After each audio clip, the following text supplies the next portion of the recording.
Moi j'irai, oui j'irai, j'irai où tu me conduis, je suivrai chacun de tes pas. Moi j'irai, oui j'irai, j'irai partout dans le monde et ton amour je répandrai. Où j'irai où tu me conduis, oui mon Jésus, je te suivrai.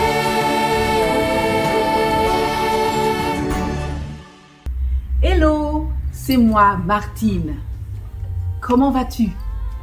Je suis heureuse de te retrouver une nouvelle fois pour m'entretenir au sujet de notre ami Daniel, le prophète de l'Éternel.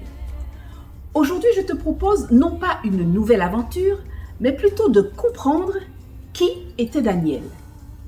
Quel était son secret, non seulement pour révéler les rêves du roi, mais aussi pour rester calme et tranquille devant toutes les situations. On apprendra de lui afin aussi d'améliorer notre propre relation avec Dieu et avec les autres. Si tu étais avec nous depuis le début, tu te souviens certainement que Daniel et ses 3 compagnons, Shadrach, Meshach et Abednego, avaient été capturés par les ennemis de leur peuple. Aujourd'hui, on sait qu'en les laissant partir en captivité, Dieu avait un plan, non seulement pour eux, mais aussi pour le roi de Babylone appelé Nebuchadnezzar. Dieu voulait sauver ce roi et c'est par le biais des 4 jeunes Hébreux qu'il a réalisé ce plan. Moi, je pense que bien avant d'arriver à Babylone en captivité, les 4 jeunes étaient des vrais enfants de Dieu. Ils le servaient. Ils avaient été éduqués par des parents pieux qui leur avaient appris à obéir à Dieu plutôt qu'aux hommes. C'est pour cette raison que sitôt arrivés à Babylone et obligés de manger des repas qui ne sont pas bons pour la santé, Daniel, Shadrach, Meshach et Abednego ont refusé tout naturellement. Ils n'ont eu aucune hésitation pour dire « nous ne mangerons pas ceci ou cela ». C'est aussi tout naturellement qu'ils ont refusé de se prosterner devant la statue. C'est tout naturellement que Daniel a continué d'adorer Dieu malgré l'interdiction du roi. Quand je repense à chaque moment du parcours de Daniel et de ses compagnons à Babylone, j'ai l'impression de voir Satan qui passe tout son temps à lui mettre des bâtons dans les pieds pour le faire tomber. Il s'acharne, il se bat pour réussir, mais à côté, il y a Daniel qui ne s'inquiète pas, qui continue sa marche tranquille. Il donne l'image d'un homme fort, sûr de lui, tranquille, souriant, qui ne calcule même pas Satan qui tente de le faire tomber. Je vois Daniel un peu comme un homme rassurant. Le genre d'homme qui, dans les moments difficiles, dans les moments de grand stress, rassure par leur seule présence. Et quand ils disent quelque chose, on sait que c'est vrai. Daniel, un homme de confiance, c'est comme ça que je le perçois. Un homme tranquille, dont la présence apaise. C'est le genre d'homme fort que l'on recherche en ce moment où la pandémie fait rage et où l'on parle de confinement, de déconfinement, de virus qui tue. Alors, qu'est-ce qui fait de Daniel cet homme tranquille, calme et confiant que nous voyons cette semaine? C'est tout simplement sa vie spirituelle. Et oui, le secret de cet homme tranquille et fort réside dans sa relation étroite avec Dieu. Daniel avait une vie particulière, car il était un conseiller du roi. Mieux, le chef des conseillers du roi. Ce dernier l'interrogeait sur toutes sortes de sujets difficiles et attendait toujours des réponses claires et exactes. On l'a bien vu dans les différentes aventures que Daniel a vécues.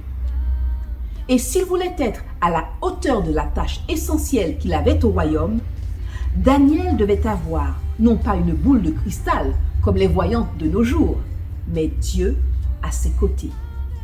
Alors, comment faisait-il pour que Dieu réponde toujours à ces questions? Comment pouvait-il avoir sa protection toutes les fois que des hommes jaloux en voulaient à sa vie? Comment pouvait-il rester calme et serein chaque fois que le roi le menaçait de mort? Daniel avait Dieu dans sa vie. En fait, il avait appris à connaître Dieu et à reconnaître quand celui-ci lui parlait. Alors tu me diras peut-être que cela ne doit pas être facile de pouvoir entendre la voix de Dieu ou de recevoir de lui des visions. Pourtant, c'est une chose que nous pouvons avoir nous aussi. Mais pour cela, il faut d'abord entrer dans ce principe relationnel avec lui. C'est un peu comme lorsque l'on se fait un ami. C'est à force de fréquenter cet ami, à force de lui parler, qu'on se familiarise avec sa voix, avec son physique, son allure. On devient capable de reconnaître ses opinions sur plusieurs sujets, ses goûts, ses dégoûts. Aussi, quand une personne viendra nous dire que cet ami a dit ou fait telle ou telle chose, on sera en mesure de croire ou de ne pas croire en fonction de ce que l'on connaît de lui. Alors j'imagine que tu voudrais concrètement savoir comment créer cette belle relation avec Dieu. Eh bien, je te propose d'en parler demain. Oui, demain, nous nous arrêterons sur la vie spirituelle de Daniel pour voir comment il a fait pour entrer dans cette relation étroite et personnelle avec Dieu. En attendant, nous redirons ensemble notre texte de la semaine, puis nous prierons avant de nous quitter. Ce texte se trouve, comme tu le sais, dans Ésaïe 30, au verset 15. Il dit « Car ainsi a parlé le Seigneur, l'Éternel, le Saint d'Israël.